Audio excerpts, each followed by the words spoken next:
أشهد أن لا إله إلا الله وحده لا شريك له وأشهد أن محمدا عبده ورسوله صلى الله عليه وعلى آله وأصحابه ومن سار على نهجه واستنى بسنته إلى يوم الدين. قال تعالى: يا أيها الذين آمنوا اتقوا الله حق تقاته ولا تموتن إلا وأنتم مسلمون. سبحانك لا علم لنا إلا ما علمتنا إنك أنت العليم الحكيم. أما بعد فإن أصدق الحديث كتاب الله وخير الهدى هدى محمد صلى الله عليه وسلم وشر الأمور محدثاتها وكل محدثة بدعة وكل بدعة ضلالة. Kaum muslimin dan muslimat, bapak-bapak, ibu-ibu, saudara-saudari, alhamdulillah kita bersyukur kepada Allah Rabbul Izzati wal Jalalah. Pada malam ini kembali Allah pertemukan kita setelah sekian lama bulan purnama. Kita tidak bisa berjumpa. Dengan izin Allah, malam ini Allah takdirkan kita. Ternyata memang manusia hanya bisa berencana, tapi Allah lah yang menentukan apakah itu bisa kita laksanakan atau tidak. Kemudian kita mengucapkan salat dan salam untuk Nabi kita sallallahu alaihi wasallam. Kita berharap salawat dan salam juga tersambung kepada keluarga beliau, anak keturunannya, dan kepada seluruh para sahabat yang telah berjuang bersama Rasulullah sallallahu alaihi wasallam, yang mengorbankan harta dan jiwa mereka demi agama yang mulia ini. Kemudian kepada siapapun dari umat Muhammad sallallahu alaihi wasallam yang berada di atas sunnahnya, yang menjalankan ajaran dan syariatnya sampai hari kiamat kelak. Kaum muslim dan muslimat, malam ini kita kembali belajar dari manusia terbaik, orang yang paling baik kepada keluarganya, orang yang paling santun kepada keluarganya, orang yang dipandu oleh wahyu, orang yang keluarganya paling barokah, baginda kita sallallahu alaihi wasallam. Kalau kita berbicara tentang keluarga, maka cerminan kita bukan manusia biasa, bukan manusia sembarangan, tapi manusia yang telah membuktikan kebaikan dalam diri dan keluarga, yang telah menghasilkan banyak orang-orang terbaik yang dididik di sekelilingnya baginda kita sallallahu alaihi wasallam.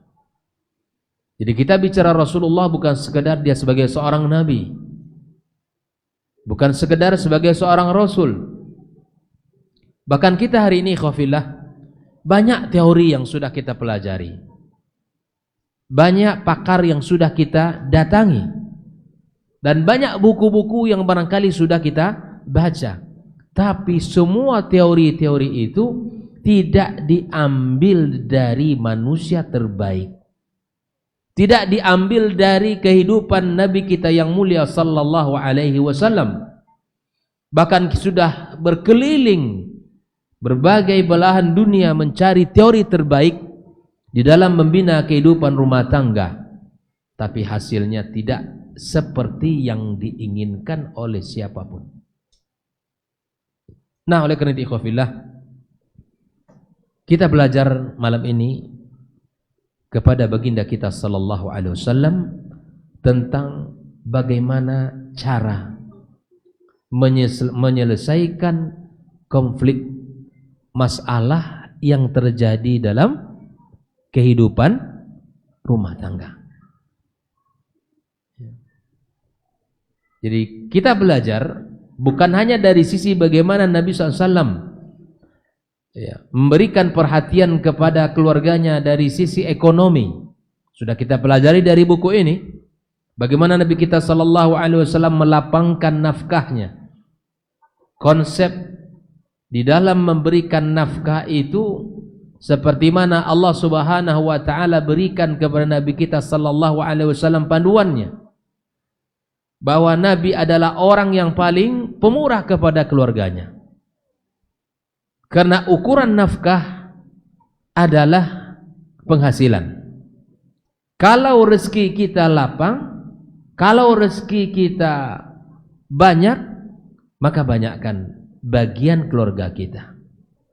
Namun di saat kondisi kita tidak seperti yang kita harapkan, ekonomi lagi menurun, ya, usaha lagi lesu, maka kita harus memahami pula kondisi kita. Kita berikan sesuai dengan keadaan kita. Begitulah Islam mengajarkan. Dan Nabi SAW telah memberikan kepada kita. Ketika Nabi membandingkan apa yang kita keluarkan dari harta kita, dinarun anfaqta fi sabilillah, wa dinarun anfaqta fi idkir raqabah, wa dinarun anfaqta ala ahlik.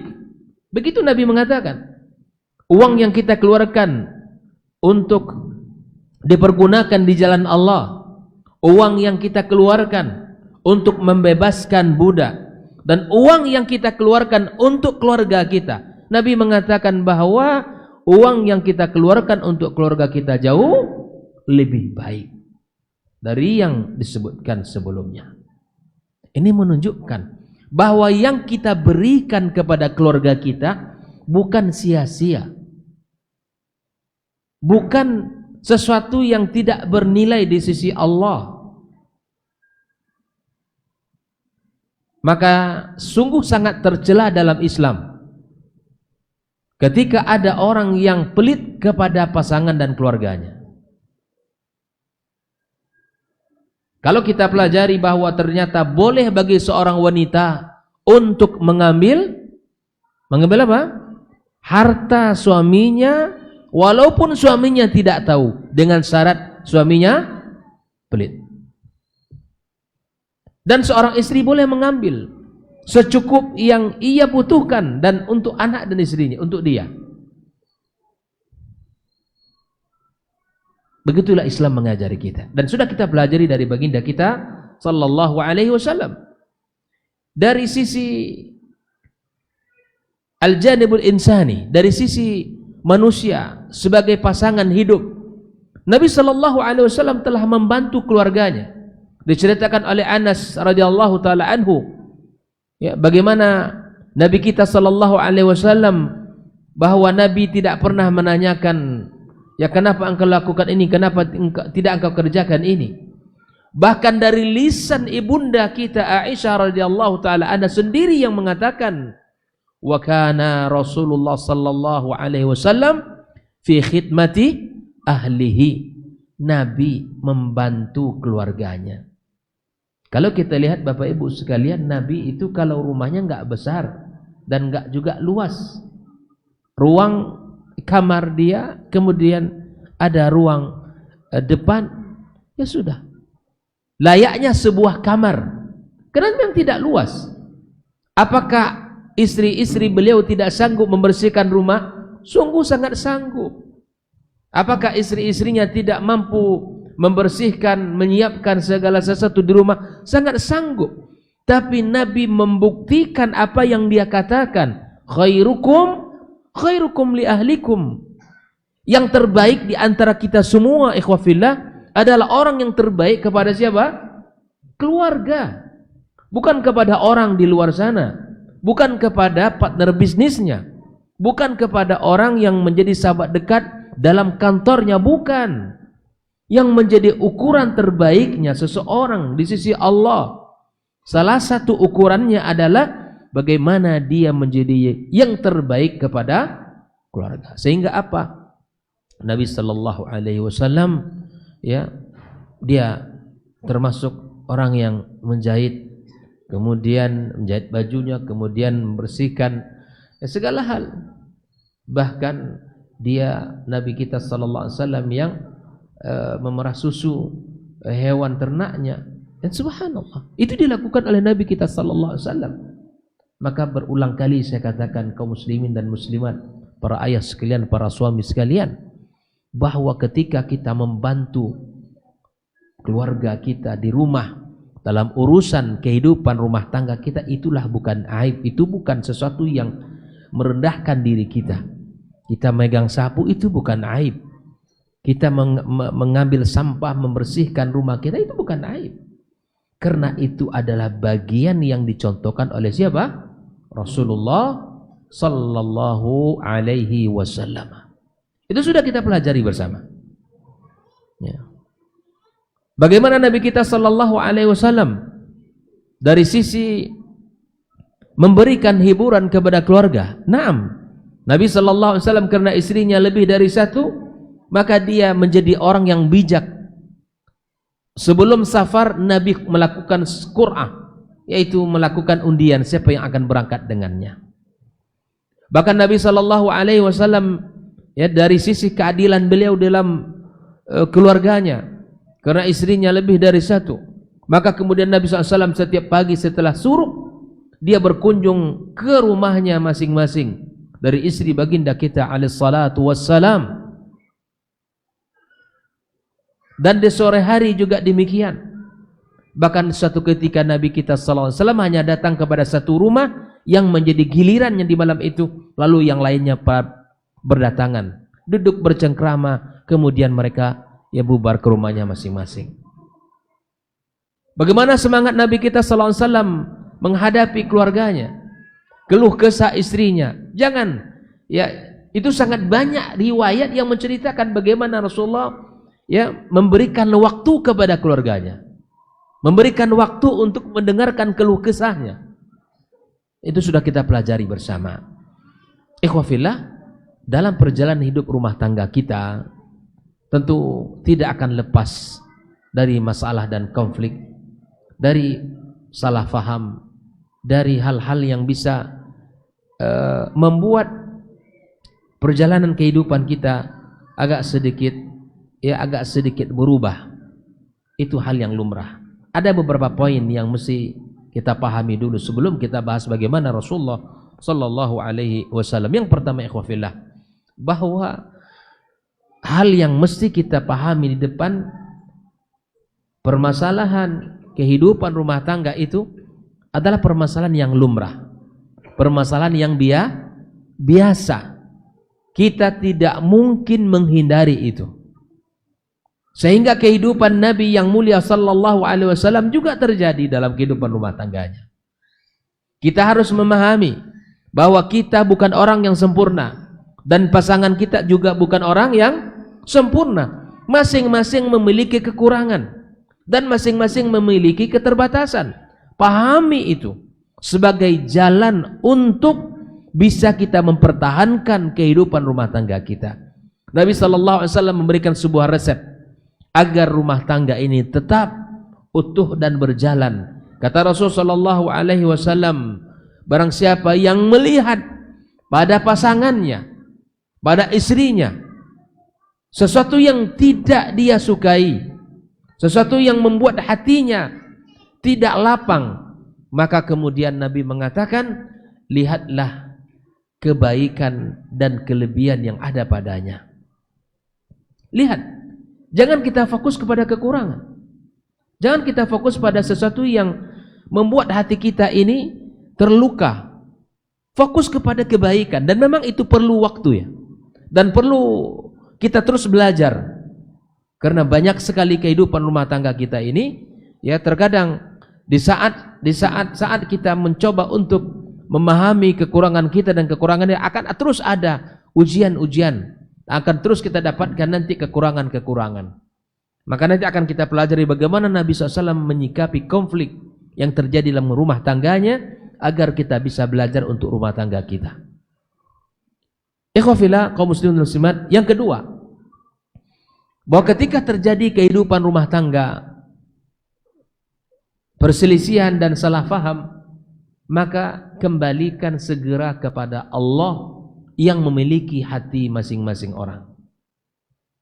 Kembalikan segera kepada Allah, meminta petunjuk, meminta bimbingan, memohon kepada Allah pertolongan. Karena di dalam Al-Quranul Karim terdapat kata syakwa. Ya. Syakwa itu artinya apa? Ya, merupakan keluh kesah. Di dalam konteks ayat ini, Allah Subhanahu wa taala menceritakan tentang kehidupan rumah tangga. Yang pertama adalah keluh kesah yang diadukan oleh seorang istri tentang kekurangan suaminya. Dalam ayat ini Allah Subhanahu wa taala menceritakan bagaimana Khawlah, ya, bagaimana dia yang dizihar oleh suaminya. Wa tashtaki ilallah, dia selalu dan seraya untuk mengadukan masalahnya kepada Allah Subhanahu wa taala. Ya Allah, berikan petunjuk aku dalam menyelesaikan ini. Dan yang uniknya ikhwafillah, kata syakwa yang Allah sebutkan di dalam Al-Quranul Karim, keduanya dalam masalah rumah tangga. Yang kedua adalah kisah Nabi Yakub alaihissalam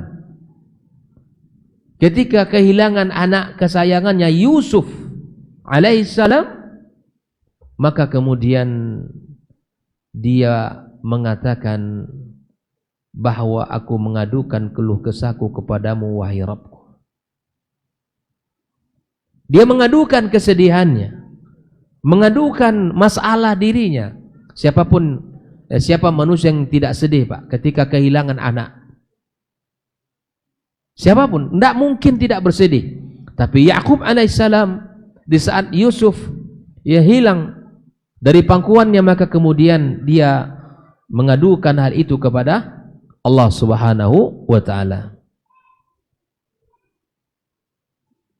Nah, di saat terjadi perselisihan, konflik, masalah sekecil apapun, maka segera kita untuk kembalikan kepada Allah Subhanahu wa taala.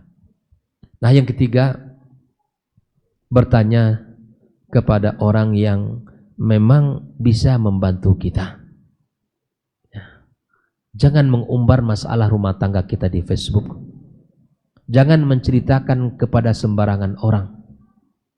Jangan bercerita kepada orang-orang yang tidak mengenal dengan hukum dan permasalahan kita.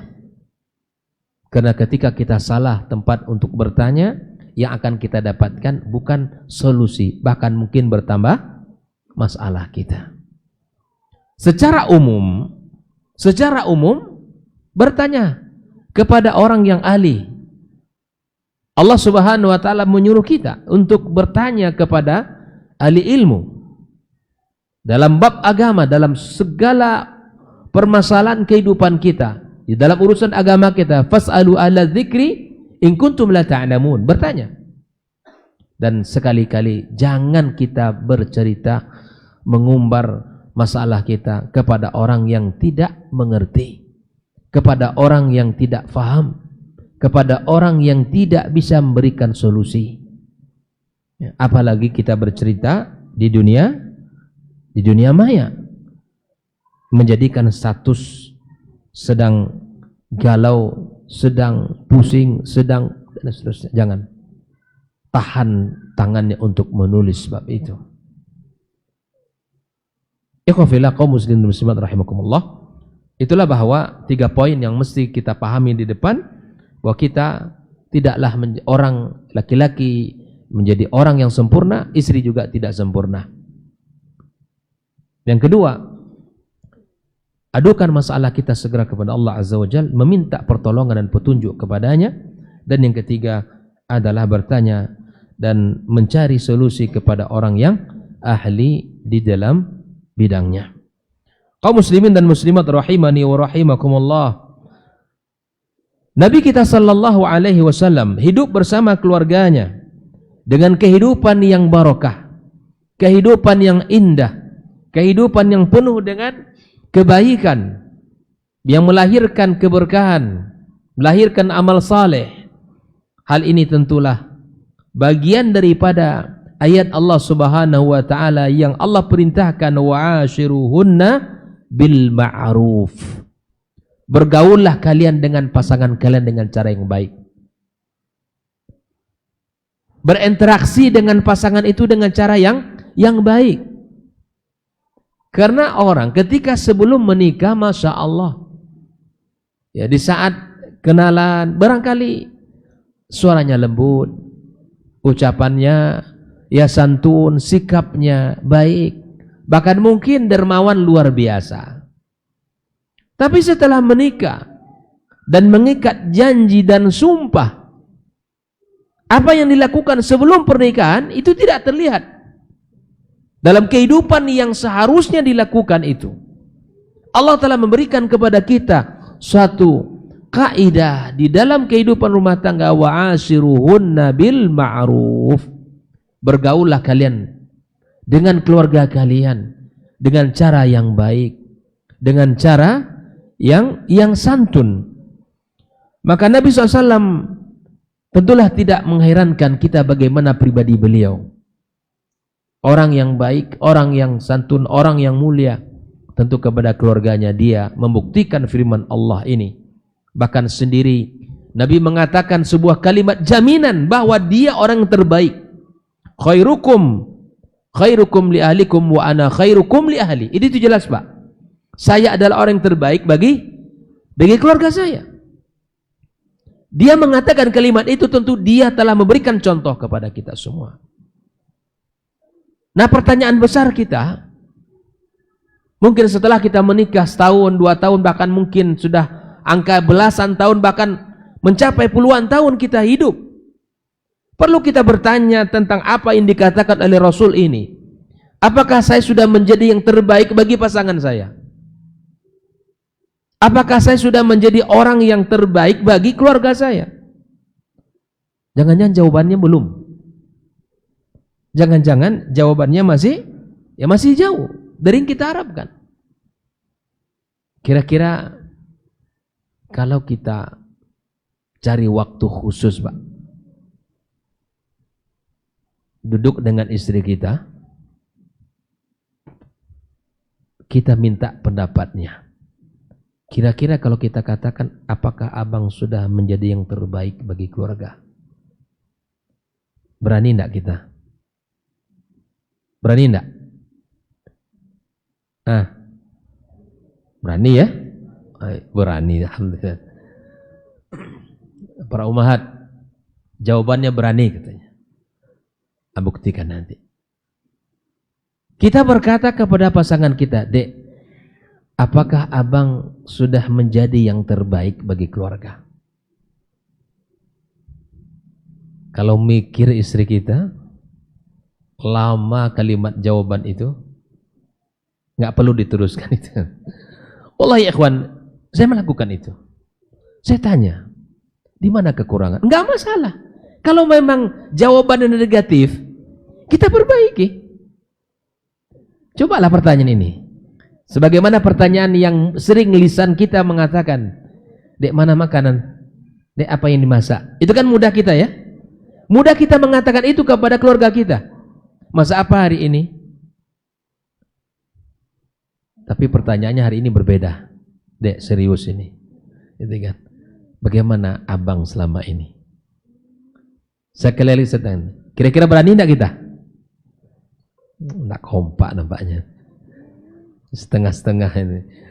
Ya, berani ya saya? Beranilah. Insya Allah kita udah ngaji dan kita belajar. Siap untuk diperbaiki. Kalau memang ada kekurangan yang dirasakan oleh pasangannya, abang baik sudah, tapi, tapinya itu kan. Kalimat pertamanya enak didengar, abang Masya Allah, baik. Tapi, tapinya 1, 2, 3 sampai sekian. Ya, nggak apa-apa para umat, sampaikan. Kami ingin berbenah, kami ingin evaluasi, dan kami ingin menjadi terbaik. Seperti Nabi katakan, agar kami mendapatkan apa yang dijanjikan oleh Nabi kita Sallallahu Alaihi Wasallam. Katakan itu ikhwafillah. Ambil. Kalau tidak berani berhadap-hadapan, dengan cara yang kedua. Kasih satu lembar kertas dan kasih pena. Buat pertanyaannya di atas, Dek, tolong dijawab. Kalau kita tidak siap secara mental mendengarkan langsung, ya kan? Tidak siap mendengarkan langsung dari lisannya, Dek, tolong tulis ini. Jujur menulis. Oh, siap bang. Nah, gitu kan? Akan adik berkata sejujur-jujurnya. Tulis. Setelah berapa menit, bang, minta tambahan kertas. Lembar jawabannya nggak cukup. Gitu. Pertanyaan cuma satu. Jawabannya 5 lembar. Masya Allah. Mumtaz. Biasanya mumtaz dia. Masya Allah. Tabarakallah. Ini kan hebat itu. Pertanyaan cuma satu, jawabannya 5 lembar. Masya Allah. Jazakumullah khair para ummahat ya, yang telah memberikan ya nasihat dan masukan kepada kami. Lakukan itu ikhwafillah. Ya, lakukan itu. Kenapa? Karena Nabi mengatakan, kita mencoba untuk membuktikan. Kalau Nabi sudah dibuktikan oleh para ummahat. Istri beliau mengatakan, para istri Nabi SAW mengatakan pujian itu kepada siapa? Kepada Nabi kita sallallahu alaihi wasallam. Aku tidak pernah melihat orang paling baik daripada Nabi kita SAW. Mereka lakukan itu. Aku tidak pernah melihat orang yang paling santun daripada Nabi. Aku tidak pernah melihat orang yang paling lembut daripada Nabi kita SAW. Begitu kata istri mereka. Dan bagaimana kita? Kita belajar untuk perbaikan diri. Dan saya menyampaikan ini, saya berusaha untuk itu. Dan kita semua berusaha. Ngiring terbaik kepada pasangan kita. Ya, ikhwafillah kaum muslim dan muslimat rahimakumullah. Maka permasalahan rumah tangga kita itu sesuatu yang akan terjadi. Dan itu tidak bisa kita elakkan ya. Tidak bisa kita hindari. Maka mari kita lihat. Yang pertama, di antara cara Rasulullah sallallahu alaihi wasallam menyelesaikan konflik rumah tangga itu, ternyata di antara cara Rasulullah sallallahu alaihi wasallam cara yang sangat-sangat mudah secara teori, tapi kemudian mungkin prakteknya jarang dilakukan, yaitu al-ibtisamatu wad-di'abah. Terkadang konflik rumah tangga itu selesai dengan memberikan senyuman dan sapa manjaan. Cukup. Tidak perlu dengan uang yang banyak. Tidak perlu traktiran ke mana begitu. Atau tidak perlu juga kita pergi rihlah. Cukup dengan senyum terurai masalah itu. Tapi memang Pak, ketika terjadi masalah, kita harus berusaha menurunkan ego kita, menurunkan sifat yang barangkali kita harus tunjukkan kita ini laki-laki. Naam, Allah subhanahu wa ta'ala telah mengatakan di dalam firman-Nya, wa uhdiratil anfusus syuh. Lihat itu, diri kita memiliki ego, diri kita memiliki sifat yang kita ini menunjukkan kita ini laki-laki. Kita ini memiliki sifat yang harus kita tonjolkan bahwa kita ini orang yang hebat dan seterusnya. Tapi ternyata Allah memberikan kepada kita cara bagaimana menghadirkan islah, perdamaian konflik rumah tangga itu. Kata Allah, memang kalian punya rasa bakhil. Sulit kalian untuk menurunkan ya rasa ego itu. Tapi itulah cara yang Allah berikan di dalam Al-Quranul Karim. Turunkan ego kita, kemudian kita senyum. Senyumlah. Karena memang Rasulullah sallallahu alaihi wasallam di dalam bab ini dijelaskan, wa minal asalib allati istamalaha Rasulullah sallallahu alaihi wasallam fi mu'alajatil khilafatiz zawjiyah uslub al-ibtisamah. Senyum. Ya, berikan senyuman. di mana Rasulullah sallallahu alaihi wasallam di dalam berbagai kondisi Nabi kita sallallahu alaihi wasallam ya hanya memberikan senyuman. Di antara kisah, nah ini saya sebutkan kisah dalam kitab ini dijelaskan, ibunda kita Aisyah radhiyallahu taala anha, ibunda kita Aisyah adalah wanita yang paling muda di antara istri-istri Nabi kita sallallahu alaihi wasallam. Suatu ketika Aisyah berkata, dan ini muncul karena kecemburuan beliau kepada istri yang lain. Aisyah berkata, ya Rasulullah, ya Rasulullah, jika engkau mendapati dua lahan yang berbeda. Lahan yang pertama, rumputnya sudah dimakan oleh hewan ternak. Lahan yang kedua masih hijau dan rumputnya sangat bagus dan belum pernah dimakan oleh hewan ternak. Kira-kira ya Rasulullah. Nah, ini kecemburuan, mulailah perkataan itu. Ketika engkau mengembalakan kambingmu, di manakah, di lahan manakah kira-kira engkau menambatkan hewan ternakmu? Nabi cerdas. Ini paham Nabi. Ini nampaknya ada sesuatu. Nampaknya ada sesuatu. Maka kemudian Nabi cukup memberikan senyumannya. Tentulah aku menambatkan hewan ternakku di tempat rumput yang masih hijau. Apa kata Aisyah radhiyallahu taala anha? Fa ana hiya. Langsung Aisyah mengatakan, itulah maksudnya saya. Bayangkan. Jadi kehidupan yang konflik. Ya, mengatur beberapa kondisi rumah tangga kita, apalagi mereka ya Nabi SAW yang tidak 1, 2, 9 istri yang hidup bersamanya di Madinah. Ya. Kalau belum bisa mengatur konflik seperti ini, ya jangan coba-coba. Karena ini bukan untuk dicoba-coba. Oleh ikhwafillah rahimakumullah, dalam suatu kondisi juga demikian. Aisyah radhiyallahu taala anha di saat Nabi bersamanya, tiba-tiba ada makanan diantarkan oleh pasangan yang lain dari ibunda kita yang lain. Lalu kemudian di saat dibuka pintu rumah, ya, kemudian makanan itu langsung ditepis oleh Nabi, oleh ibunda kita Aisyah radhiyallahu taala anha, ditepis, sehingga makanan itu jatuh berantakan, berserakan, bahkan ya tempatnya itu pun pecah. Nabi SAW mengatakan, gharat ummukum, ibu kalian cemburu.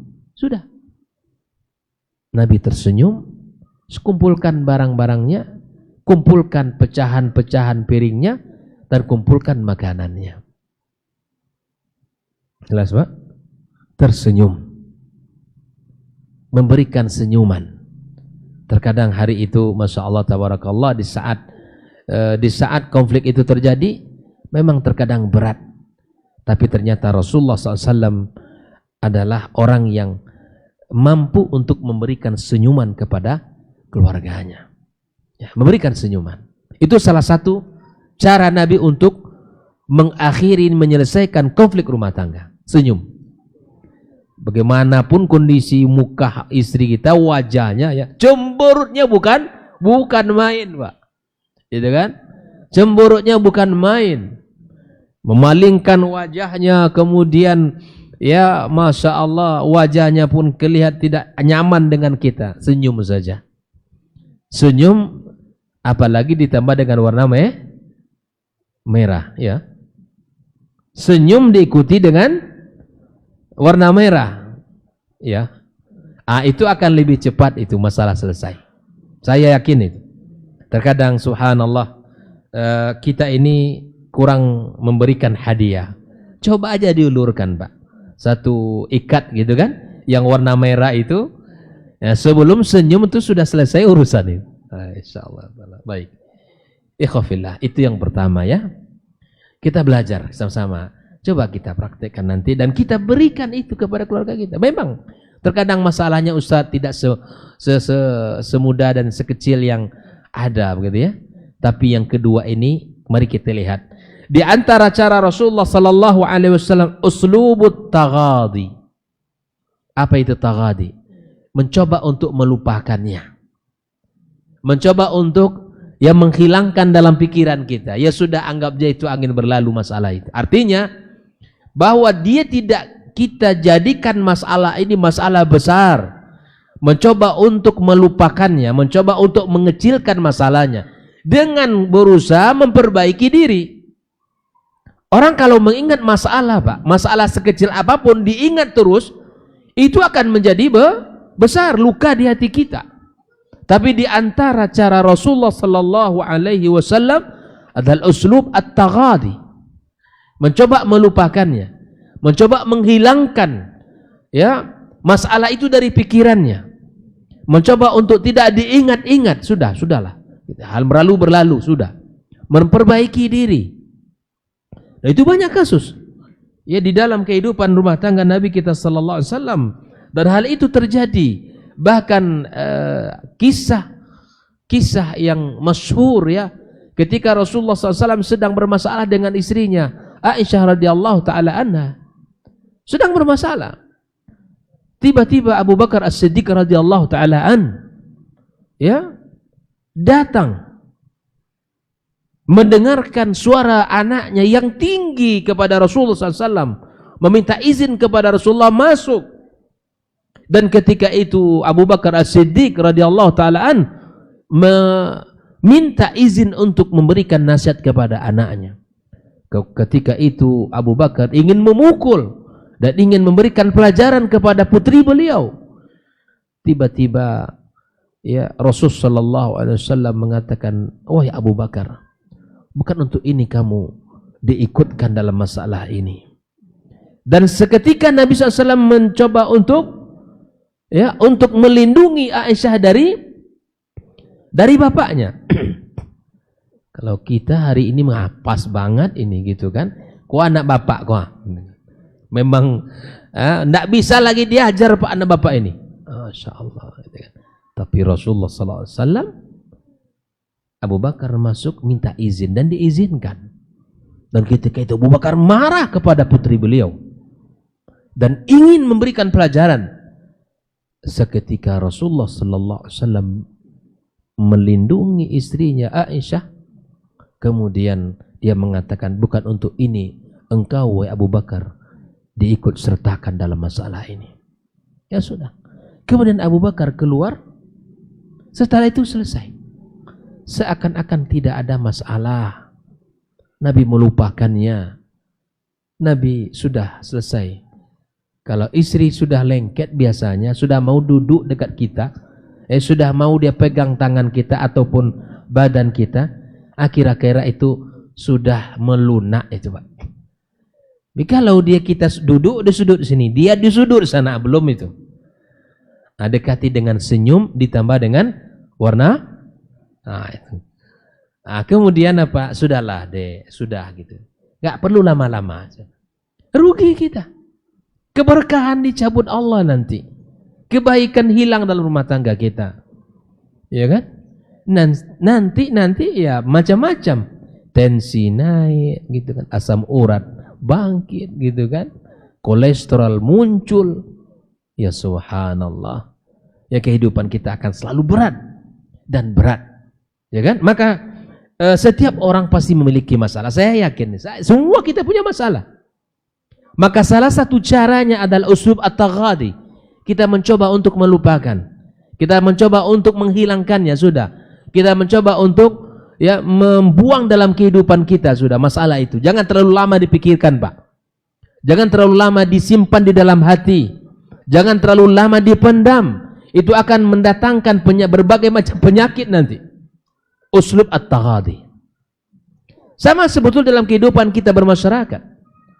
Ya. Kenapa dalam keluarga? Karena memang hari-hari dengan kita. Hari-hari dengan kita.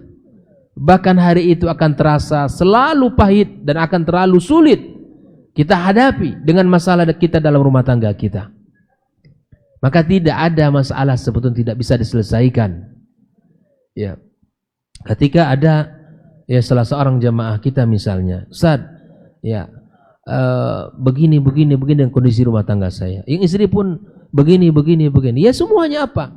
Ternyata komunikasi tidak lancar sudah sekian lama. Yang istri merasa bahwa dia dicuekin oleh suami. Yang suami merasa istri tidak peduli dengan dirinya. Begitu terus. Prasangkaan itu dibesarkan. Tidak pernah berusaha untuk duduk. Ayo, masalah kita apa? Masalah kita ini di titik mana? Kita cari solusinya. Saya katakan bahwa at-talaq adalah sesuatu yang syar'i, dibolehkan dalam Islam, tapi itu solusi terakhir. Dan bahkan kita tidak boleh itu menjadi senjata bagi kaum laki-laki. Karena Nabi mengatakan di antara canda yang serius adalah lafaz talak. Tidak boleh dicanda-candakan itu. Tidak boleh menjadi bahan permainan laki-laki, tidak boleh. Karena di antara hal yang dicandakan dan itu bernilai serius adalah lafaz talak. Ingat, syariat bukan untuk dimain-mainkan. Namun kita laki-laki dan di tangan kita urusan talak, maka kita semena-mena mengatakan nggak boleh. Nggak boleh. Kita cari solusi. Kita duduk bersama. Ya, kita saling memberikan senyum. Apa masalah saya? Apa masalah sebetulnya? Terkadang subhanallah, masalah yang sepele sebetulnya. Kadang laki-laki itu dia dia membutuhkan ya diperhatikan, disapa. Begitu juga dengan perempuan. Apalagi dalam masalah urusan makanan. Nah, apalagi dalam urusan makanan. Ternyata wanita itu selalu pengen lisan suami memuji dia. Tapi kita terkadang sulit lisan ini untuk memujinya. Ya, terkadang kita diminta dulu baru, bagaimana rasa makanan bang? Sebelum dia bertanya kita, Masya Allah tabarakallah mumtaz. Ini masakan luar biasa. Walaupun biasa-biasa saja kan begitu. Dan boleh dalam Islam. Mengatakan sesuatu yang tidak sesuai dengan kenyataan, salah satunya dalam urusan makanan. Iya kan? Dalam urusan keluarga. Di dalam rangka untuk mewujudkan maslahat yang lebih besar. Kenyamanan di hati istri kita, pasangan kita. Ini sekian tahun dah menikah. Enggak pernah pujian itu diberikan kepadanya. Enggak pernah kata-kata sanjungan itu dikatakan kepada pasangan kita. Mungkin seminggu pertama menikah aja kan. Masya Allah, setelah itu kan kata para ya ahli hikmah, ya hari-hari yang akan kita lewati akan menyingkap kekurangan masing-masing. Ternyata abang tuh begini, ternyata istri saya tuh begini. Ya begitulah. Bagaimanapun kita punya kekurangan. Dan saya sudah banyak mengalami ya dan melihat, memperhatikan dan mendiskusikan sudah banyak sekali saya lihat di lapangan kita. Di antar kunci masalah terbesar adalah komunikasi. Apabila komunikasi tidak lancar antara kedua pasangan, maka konflik akan terjadi. Segera komunikasikan. Segera kita dudukkan apa masalahnya. Ternyata istri kita salah faham dengan kita akibat sikap kita begini. Dan itu semuanya akan akibatnya apa? Akibatnya ya masing-masing dari kita akan memberikan penilaian sesuai dengan yang kita fahami bersama. Oleh tiqafillah. Nama sewaktu kita dengarkan azan sejenak ya. Kita lanjutkan insyaallah.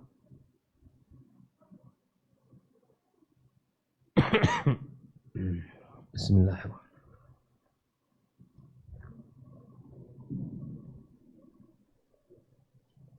Allahu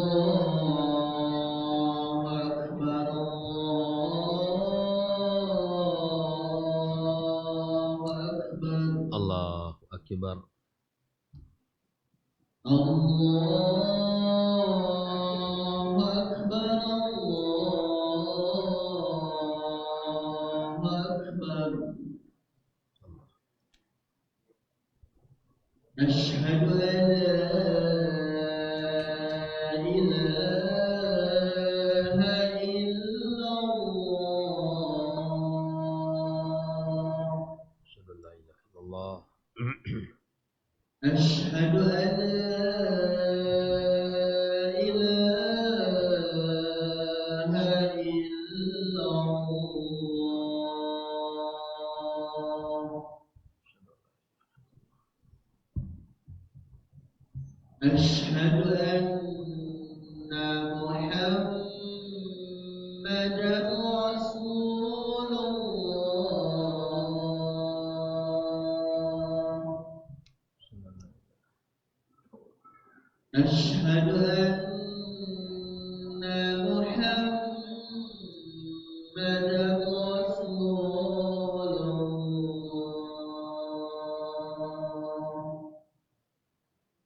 الصلاة القائمات المحرشة والفضل والأطلق إنك لا تخلف الميعاد.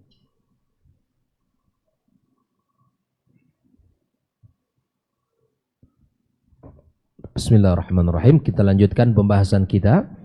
Sudah kita sampaikan ada 2 poin dan 2 solusi yang dilakukan Rasulullah sallallahu alaihi wasallam di saat konflik rumah tangga itu terjadi.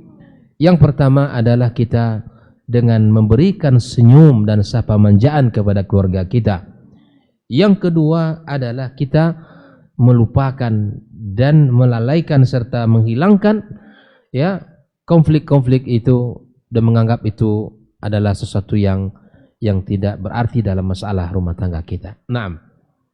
Yang ketiga, ikhwafillah, di antara cara yang ditawarkan Rasul sallallahu alaihi wasallam untuk memberikan solusi dari konflik rumah tangga adalah uslubul hiwar. Ya, kita berdialog. Karena terjadinya perselisihan dan salah faham itu adalah akibat komunikasi yang tidak bagus. Orang yang tidak mau duduk berbincang, berbicara, sulit untuk mendapatkan solusi. Terkadang dalam masalah rumah tangga orang lebih suka menceritakan kepada orang di luar. Ini salah. Suami harus duduk, dek sini, bunda sini, ayo bicara kita, apa masalah kita? Apa? Kita cari waktu yang paling baik, yang paling tepat. Dengan hati yang tenang, pikiran yang dingin, ya semua kita. Ya bicara dengan hati yang kita yakin insyaallah kita bisa menguasai emosi kita. Ya. Yang disuruh itu adalah dialog, bukan melempar, bukan memecahkan sesuatu. Yang disuruh itu berdialog, berbicara, diskusi. Berikan alasan kenapa. Barangkali istri kita salah paham dengan sikap kita. Saya melakukan itu begini, sampaikan. Ya. Dan begitu juga ya seorang istri, ketika suami tidak menyukai, sampaikan kenapa. Karena tidak ada ya sesuatu ketika dikomunikasikan dengan baik, insya Allah Pak, insya Allah itu akan mudah kita dapatkan solusinya. Maka Rasulullah SAW di antara ya hal yang dilakukannya kepada Safiyah. Safiyah itu adalah istri Nabi kita SAW, tetapi masih berbekas di hatinya. Apa? Ya, karena Rasulullah SAW termasuk orang yang membunuh suaminya. Ketika itu belum Islam, ya, Safiyah belum Islam.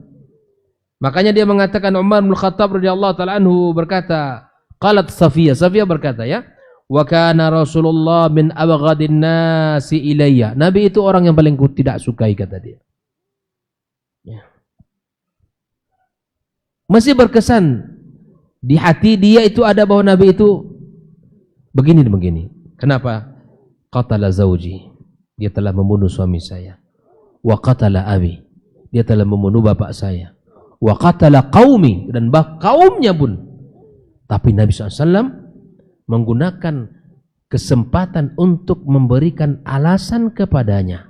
Ini dia uslubul hiwar itu. Wal iqna, memberikan suatu jawaban yang bisa diterima. Nabi SAW mengatakan kepada Safiyah, amma inni a'tadiru ilaika mimma sana'tu bi abik atau bi qaumik. Kata Nabi SAW, aku minta maaf. Ya, aku melakukan terhadap kaummu. Kenapa? Innahum qalu li kada wa kada. Kaummu mengatakan ini dan itu kepadaku. Ya. Terus terang ketika terjadi konflik, maka Nabi menyampaikan, memerangi orang-orang Yahud. Wa qalu fiyya kada wa kada. Kata Safiyah, fama qumtu min maq'adi, ya, wa minan nasi ahad ahab ilayya minhu.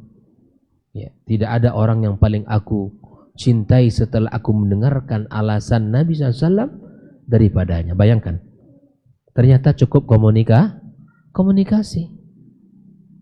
Bagaimana kita menyelesaikan masalah? Kita nggak pada ngomong.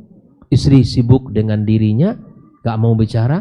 Suami juga sibuk dengan istri, nggak mau bicara. Gimana? Sampai hari ini masih ada keluarga, Pak, hidup satu atap, satu rumah, tapi berlainan hati dan jiwa. Sampai dia mengatakan, Ustaz, kami hidup masing-masing. Serumah. Nggak bercanda, tapi masing-masing hidup. Bisa kita bayangkan bagaimana kehidupan seperti itu? Allah menjadikan pernikahan ini, apa kata Allah, litaskunu ilaiha wa ja'ala bainakum mawaddah wa rahmah. Kan begitu. Yang ingin dicapai dalam kehidupan rumah tangga, ketenangan. Allah hadirkan cinta dan kasih sayang kedua pasangan. Tapi ternyata ada keluarga, pasangan hidup satu rumah di bawah satu atap, tapi tidak satu jiwa. Tidak saling komunikasi. Gimana bisa seperti ini? Komunikasikan, bicara, duduk. Makanya Nabi SAW, sesibuk apapun waktu dia dalam berdakwah menyebarkan Islam, dia tetap memberikan waktu kepada istrinya, mendengarkan keluh kesah istrinya, mendengarkan dialog istrinya. Kapan? Setelah Isya menjelang tidur, Nabi biasanya mendengarkan cerita-cerita dari istri Nabi sallallahu alaihi wasallam, ibunda kita. Diberikan waktu. Walaupun lelah, Nabi tetap setia mendengarkan. Walaupun capek, Nabi tetap mau memberikan waktunya. Itu kuncinya, Pak.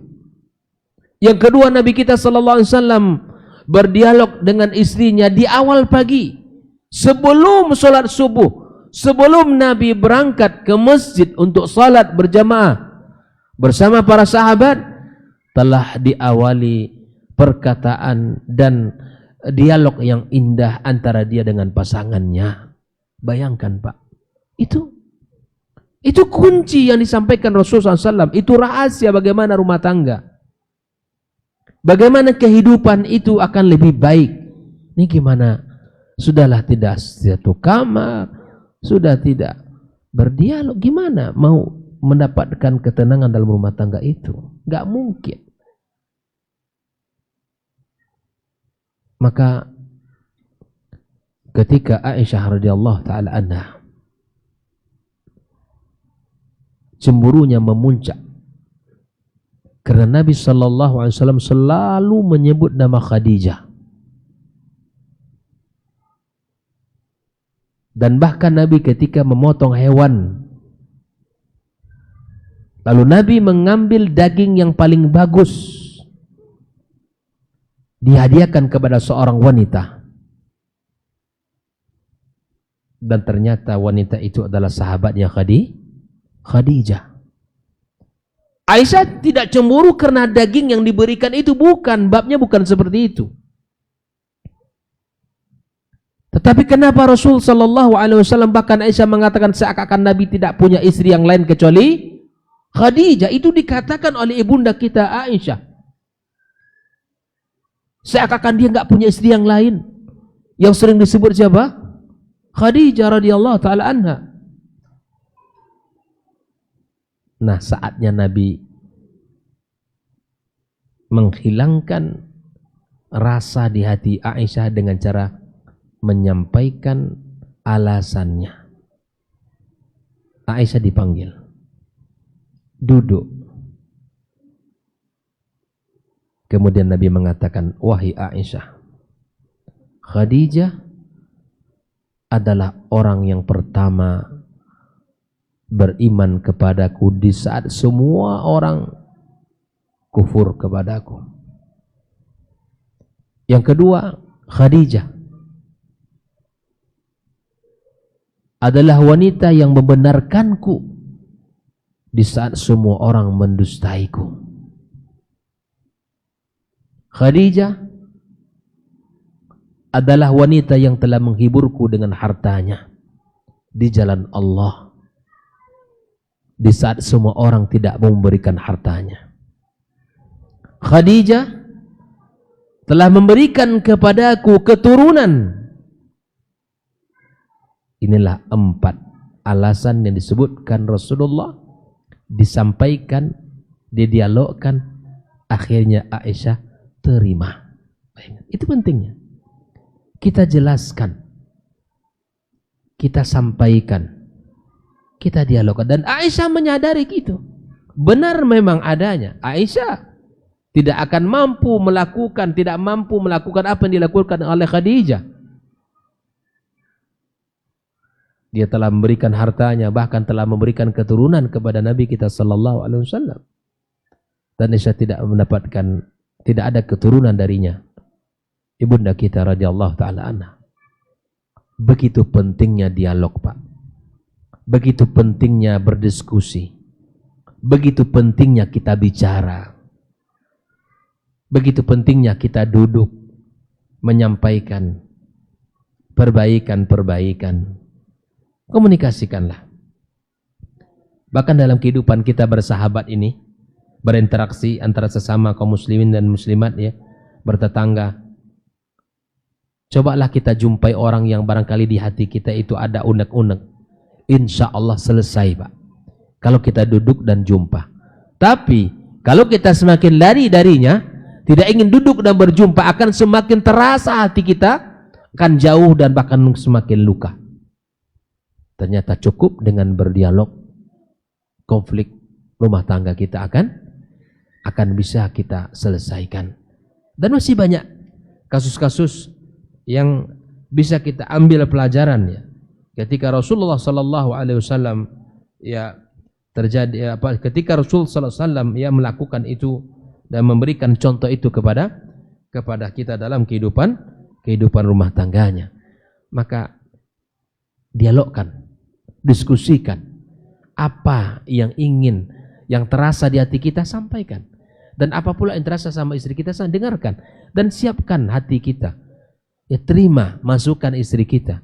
Dan para ummahat juga demikian, terima masukan pasangan kita, suami kita. Dan rata-rata ketika orang mendialogkan sesuatu, insya Allah, Pak, akan ada titik terangnya, akan ada jalan keluarnya. Dan itu kita rasakan di dalam Islam. Hari ini terjadi sekali lagi karena tidak ada ruang dalam rumah tangga itu. Kaku, tertutup, tidak mau untuk menyampaikan, tidak mau untuk memberi dinasihati dan memberikan nasihat. Berikan itu kepada keluarga kita. Berikan solusi itu. Hadirkan dialog dalam rumah tangga kita. Hadirkan pembicaraan bersama istri kita. Terkadang kita subhanallah satu hari sibuk dari pagi sampai sore, bahkan tidak ada satu kata pun yang terkadang keluar dari lisan kita. Menanyakan kabar istri kita, bagaimana kondisi dan kesehatannya. Tak terdengar bahkan dalam satu hari, satu pekan, bahkan sampai satu bulan. Hidup serumah, hidup satu atap. Tapi tidak ada bahasa-bahasa seperti itu yang ditanyakan kepada pasangan. Bunda apa kabar? Gimana kondisi? Kelihatan capek, Bunda istirahat. Sampaikan itu. Apa sulitnya kita untuk mengatakan itu istirahat? Atau kelihatan sakit, aduh, mengeluh, apa? Kita kejar. Ada apa? Apa yang sakit? Apa yang dirasakan? Maka kemudian kita datangi, kita sampaikan. Dan itu kita lakukan ikhwafillah. Dan kita lakukan itu dalam rangka kita apa? Ittiba kepada Nabi kita sallallahu alaihi wasallam, dan kita berusaha untuk ya menjadi orang yang bisa mencontohnya, bukan dari sisi ibadah tapi dalam kehidupan rumah tangga kita juga. Kita bisa melihat bagaimana Rasulullah sallallahu alaihi wasallam. Ikhwafillah, ini 3 uslub ya. Masih banyak uslub, insyaallah kita lanjutkan. Ada 3 ya cara Rasulullah sallallahu alaihi wasallam untuk menyelesaikan konflik dan pertikaian dalam kehidupan rumah tangga. Yang pertama apa tadi? Dengan memberikan senyuman. Kalau bisa diikutkan dengan memberikan pemberian, gitu ya. Yang ketiga apa? Dengan cara at-taghadi, melupakan sudah. Ya, kita lupakan masalah itu sudah. Ya, kita coba untuk melupakan, menganggap itu hal yang biasa. Yang ketiga, mendiskusikan, mendialogkan, duduklah. Sebelum duduk dengan orang lain di luar sana, duduk dulu bersama. Ya, duduk dulu bersama. Buka diri, buka kesempatan dialog dengan hati yang dingin, dengan hati yang tidak ego, ya, dengan diri yang tidak menyombongkan. Dan duduk, Bunda, sini Bunda. Apa masalah kita ini? Kok seperti ini rumah tangga kita? Tidak ada rasa nyaman di hati. Ya abang tuh yang salah gitu kan. Jangan begitu dulu. Coba pelan-pelan apa masalahnya dan seterusnya. Maka itu ikhwafillah, barengi dengan kita selalu belajar ilmu dan agama ini, pahami dengan baik. Insyaallah inilah 3 uslub dulu. Insyaallah kita akan lanjutkan pembahasan ini pada pertemuan berikutnya. Nah, ikhwafillah, ini di akhir-akhir semester ya, merupakan hari-hari yang kedepannya akan hari-hari yang sangat spesial, khususnya bagi kita dan anak-anak kita. Maka saya kembali mengingatkan diri bahwa pertama, anak-anak kita akan menerima rapor ya, akan menerima buku catatan 1 semester dari sang guru kepada kita, akan disampaikan catatan-catatan itu. Maka apapun hasil yang kita dapatkan dari catatan seorang guru kepada anak kita, maka jadikan itu catatan untuk perbaikan. Kalau anaknya baik, kalau nilainya bagus, fahmadillah, puji Allah Azza wa Jalla, dan doakan terus anak kita.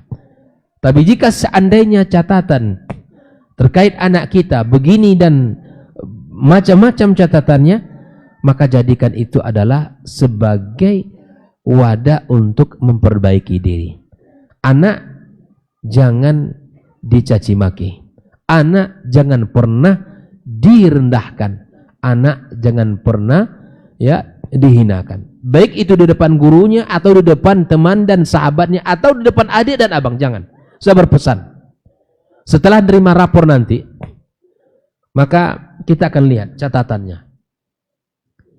Maka kalau seandainya anak kita ada catatan yang kurang bagus, sini dalam memberi nasihat, jangan sampai nasihat itu di depan adik atau abangnya. Kalau di anak pertama, jangan bersama adiknya. Berikan catatan itu kepadanya. Abang harus begini, begini, begini.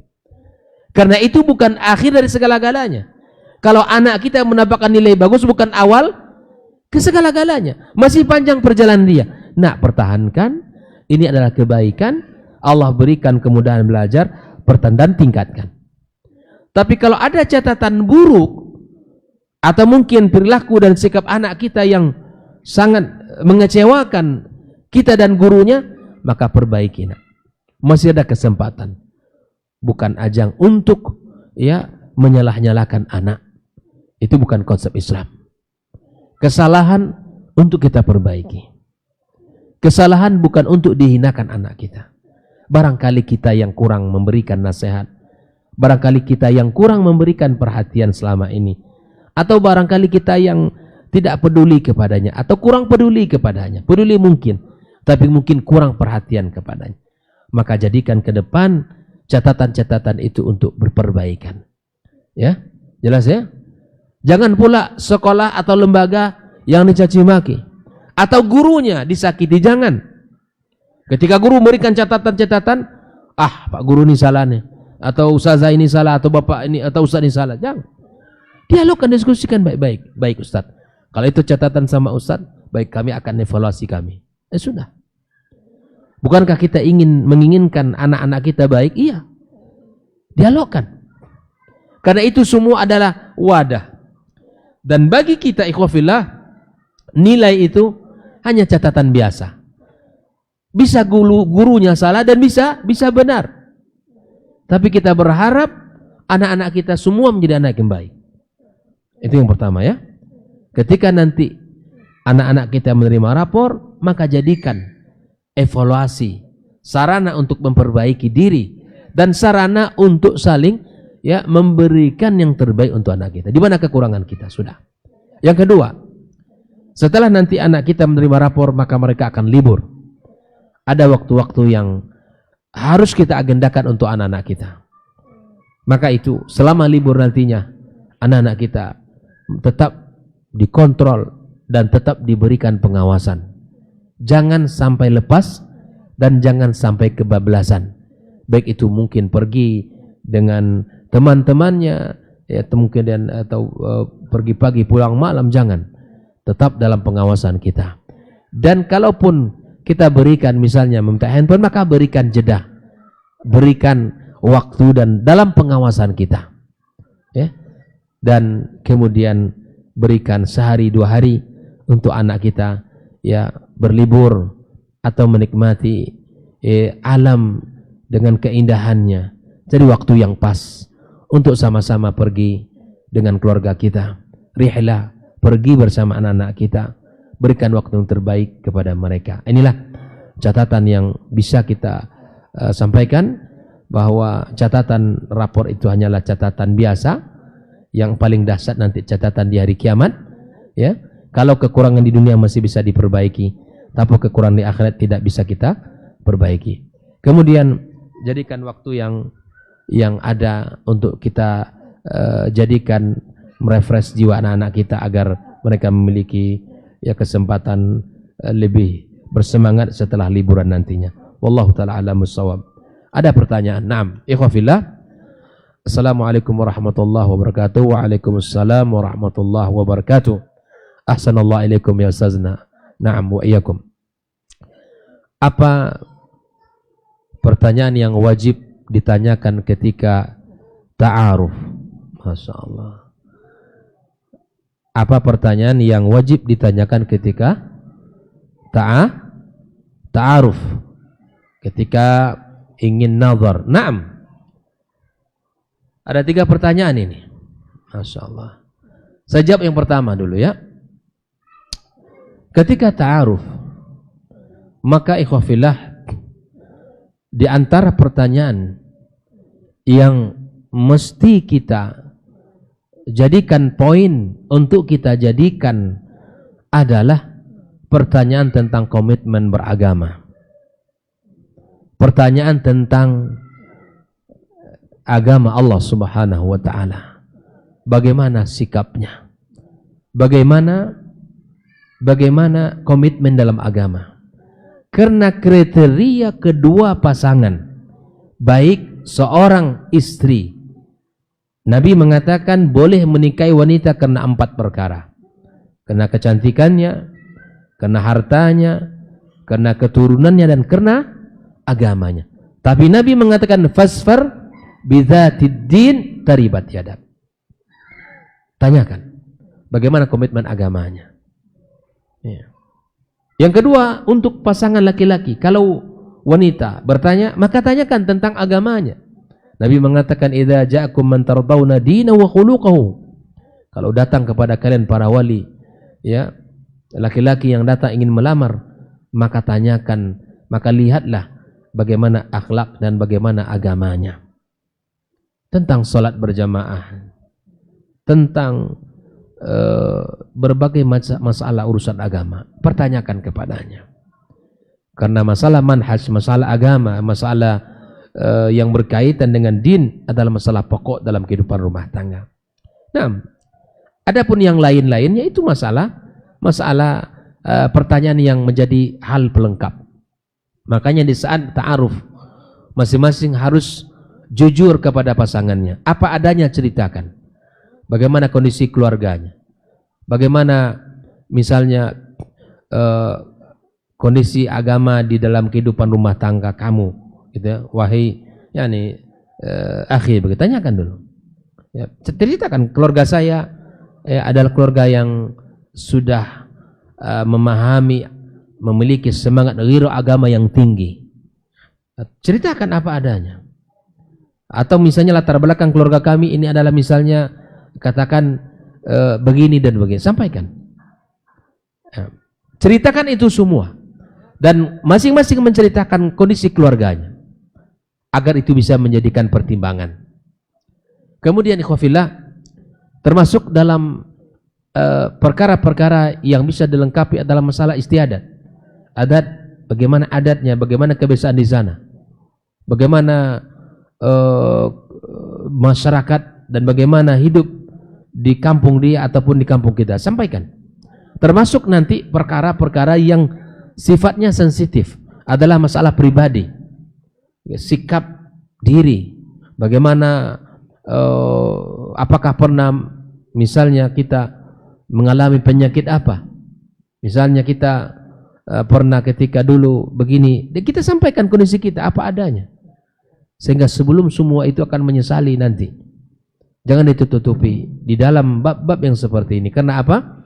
Karena itu adalah akan menjadi pertimbangan bagi saudara kita. Yang paling pokok adalah masalah agama, komitmen dia. Nah, yang kedua, bagaimana cara meyakinkan diri ketika hendak menikah, karena terkadang datang rasa ragu. Yakinkan diri dengan cara apa? Menikah itu motivasinya apa? Di antara motivasi yang disebutkan oleh Rasulullah sallallahu alaihi wasallam ketika seorang menikah, berarti dia telah menyempurnakan separuh agamanya. Lakukan motivasi itu. Tanamkan motivasi itu, saya menikah ingin menyempurnakan separuh agama saya. Ingin menjaga diri, ingin menjaga kehormatan, ingin mendapatkan kebaikan yang sangat banyak dalam kehidupan rumah tangga kita. Yakinkan diri kita. Kita menikah, di antara perkataan Rasulullah sallallahu alaihi wasallam, di antara orang yang wajib ditolong oleh Allah adalah orang yang menikah menginginkan penjagaan terhadap dirinya. Menikah itu untuk apa? Menikah itu adalah bukan mengakhiri masa lajang. Bukan karena kawan-kawan sudah menikah, aku menikah, bukan. Itu sederhana sekali itu. Dan itu bukanlah visi orang beriman. Aku menikah karena ini adalah perintah Allah. Aku menikah karena perintah Rasulullah sallallahu alaihi wasallam. Dan menikah menyempurnakan separuh agama. Dan menikah adalah kalau tujuannya untuk menjaga diri akan ditolong Allah. Menikah melahirkan anak-anak yang akan menjadi penyejuk mata dan melahirkan para pemimpin bagi umat ini. Nah, itu, jadikan pernikahan itu sebagai landasan kita adalah ya untuk mendapatkan pahala. Kalau antum ragu, apa masalahnya? Di mana keraguannya? Masalah ekonomi. Semua orang punya masalah yang sama. Mau menunggu sampai kapan gitu ya? Iya enggak? Ustaz, Antum kapan menikah, akhi? Itulah masalah ana, masalah ekonomi. Saya bilang semua kita masalahnya sama. Mau sampai kaya antum menikah, sampai kapan? Siapa yang menjamin kita? Yakinlah dengan menikah kita akan bertambah rezeki kita. Ya kan? Saya ada seorang pemuda yang saya tanya, kapan Ustaz akhi antum menikah? Itulah Ustaz. Masalah saya itu masalah ekonomi. Saya bilang semua orang masalahnya ekonomi. Tapi orang menikah juga. Ya kan? Kalau dulu kita sendiri nggak punya kecuali bantal tipis, kasur tipis, ya kan? Tapi kalau sudah menikah, saya yakin itu antum akan beli kasur yang bagus, bantal, selimut yang bagus. Saya yakin itu. Ya kan? Kalau dulu ngontrak di tempat yang mungkin ya 1 kamar cukup, sekarang pasti kita mencari minimal 2 kamar. Atau tipe rumah yang 1 kamar tapi nanti ya kita tambah. Saya yakin. Jadikan motivasi kita itu agama. Insya Allah keraguan kita hilang. Ya kan? Dan yang kedua, belajar tentang ilmu pernikahan. Belajar tentang ilmu pernikahan. Barangkali memang kita ragu untuk melangkah ketika ilmu tidak cukup. Iya. Melihat kenyataan misalnya teman-teman yang sudah mendahuluinya atau menikah lebih dahulu dari dia, yang ini masalah, yang itu berpisah, yang ini kelahi, ini membuat dia ragu. Maka awali kehidupan itu dengan ilmu. Insya Allah ya kita akan semakin kuat di dalam melangkah, apalagi di dalam membangun kehidupan rumah tangga kita. Nah, bagaimana cara kita ya, meyakinkan orang tua akan rezeki setelah menikah? Nah, itulah tadi Allah Subhanahu Wa Taala mengatakan, wa ma min dabatin fil ardi illa 'alallahi rizquha. Tidak ada orang yang mati kelaparan di negeri kita, tidak ada, khususnya di Ujung Batu. Insya Allah kita ada rezekinya. Tapi memang beginilah keraguan orang tua, bahwa ketika anaknya menikah, apalagi misalnya laki-laki yang belum, ya kalau seandainya misalnya anak kita belum punya pekerjaan, berikan dia pekerjaan, ya kan? Kalau kita misalnya seorang pedagang, didik dia. Kalau dia nggak mau kuliah, maka didik anak kita ilmu perdagangan. Kalau kita seorang petani, didik dia menjadi seorang petani. Ya, itu sangat mudah. Dan saya rasa kita dulu juga nggak ada orang yang menikah langsung kaya, ya enggak? Nah, pasti kita semua punya cerita dan punya latar belakang yang berbeda-beda menikah. Saya terus terang, Pak. Ketika saya menikah, ketika itu saya baru selesai S2, masuk S3.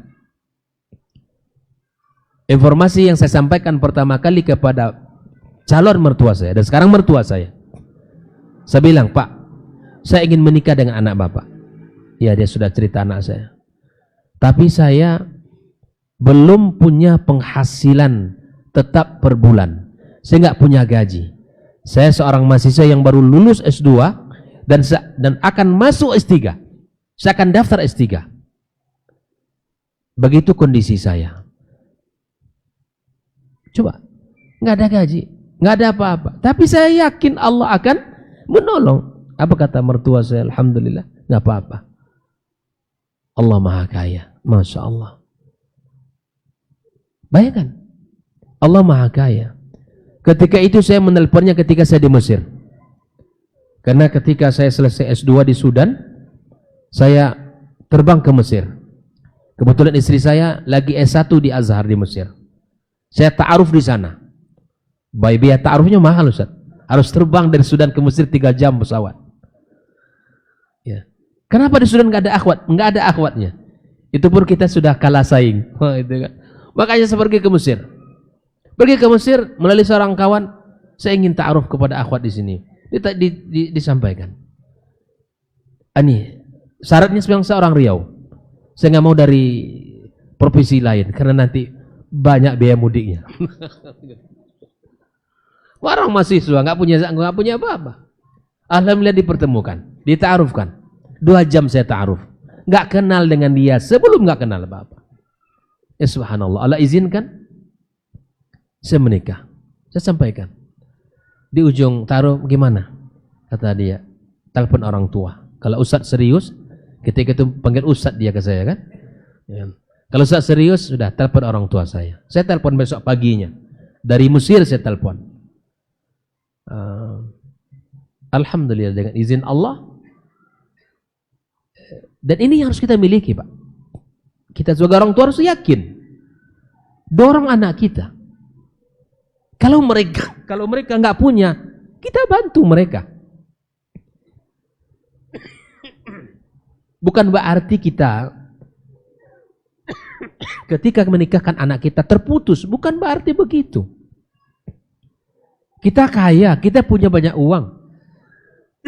Anak kita baru selesai S1, selesai S2. Calon menantu kita baru selesai S1, selesai S2. Enggak apa-apa. Ini rumah untuk kalian. Enggak masalah. Ini rumah. Kalau kalian ingin dagang, bapak kasih modal. Ya begitu seharusnya kita. Iya kan? Kita bantu mereka. Jangan pula sebagai kalau dari sekarang sudah urus rumah kalian, urus kehidupan kalian. Bukan begitu. Kalau misalnya kita ini anak kita ingin menikah dan butuh modal, kita support dengan modal. Dia butuh rumah, kita punya yang belikan rumah. Menantu itu anak kita. Maka kalau diawali dengan kehidupan, semua ilmu, dengan ilmu insya Allah semuanya akan baik-baik saja. Dan saya pernah ceritakan juga di sini kalau tidak salah sudah berapa tahun yang lewat ya. Dan ini yang membuat salah satu terhalangnya anak-anak muda menikah hari ini. Karena pertanyaan pertamanya Ustaz, itu tadi. Pertanyaan pertama yang diajukan kepada calon menantunya berapa? Apa pekerjaanmu dan berapa gajimu? Orang tua kita dulu kan nggak ada bab seperti itu, ya enggak? Nggak ada, sawah pun kecil, menikah aja. Coba kita tanya sama orang tua kita dulu, bagaimana dulu menikah? Nggak ada calon mertua nenek kita nanyakan berapa gajimu, nggak ada. Sekarang aja kita ditanya begitu.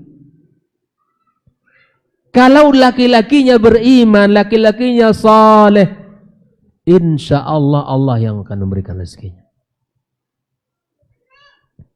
Nah, ketika kasus terjadi di salah seorang mahasiswi saya, anak UIN, saya kenal baik, mahasiswa rajin berprestasi, akhlaknya luar biasa. Setelah selesai S1, dia menikah dengan temannya, anak UIN juga. Dan saya kenal juga dengan suaminya, orang baik, masya Allah, tabarakallah.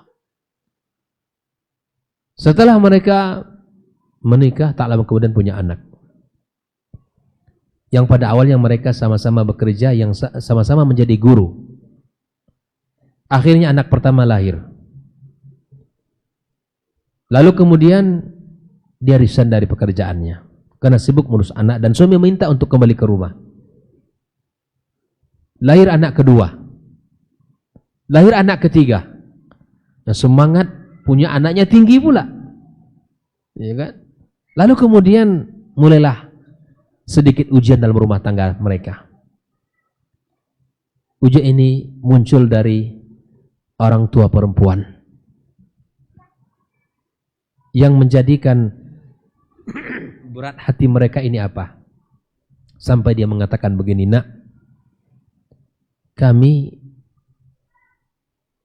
kuliahkan kamu agar kamu bisa bekerja, kamu bisa mendapatkan penghasilan.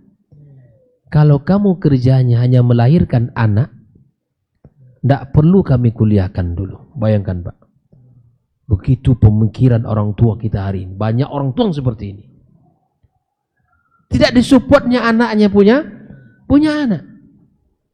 Dia menginginkan anaknya bekerja menghasilkan uang. Akhirnya dia bertanya, Ustaz, gimana sikap kami? Saya bilang begini, sisihkan dari rezeki kalian berdua dalam 1 bulan. Saya sampaikan ke suaminya, sampaikan, sisihkan dari rezeki kalian berdua, berikan untuk mereka. Insya Allah itu akan mengundang ridhonya kepada kalian. Baiklah Ustaz, kalau begitu, insya Allah rezeki yang kami dapatkan kami sisihkan, kirimkan sama mertua antum, saya bilang. Kirimkan, insya Allah itu akan membuat mereka ridho kepada kalian berdua. Setelah itu tidak ada lagi, saya tidak lagi ceritanya.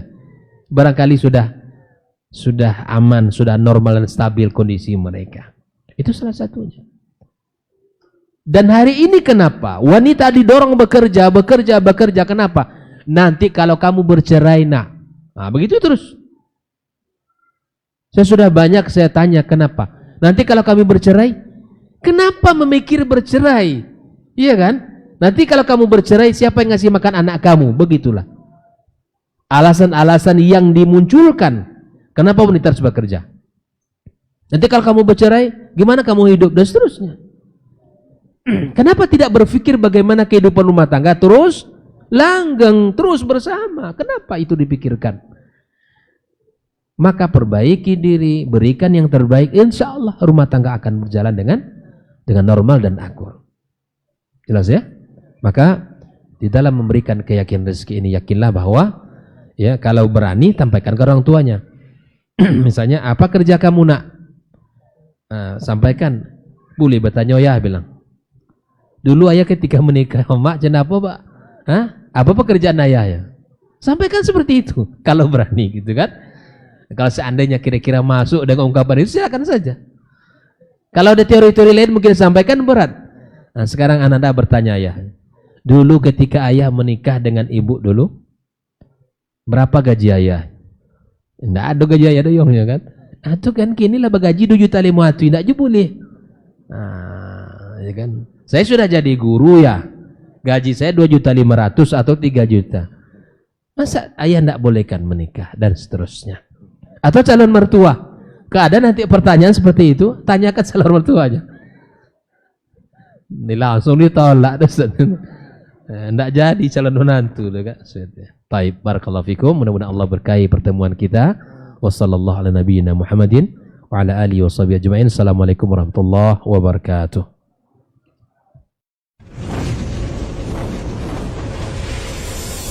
Baba TV Sunnah, belajar agama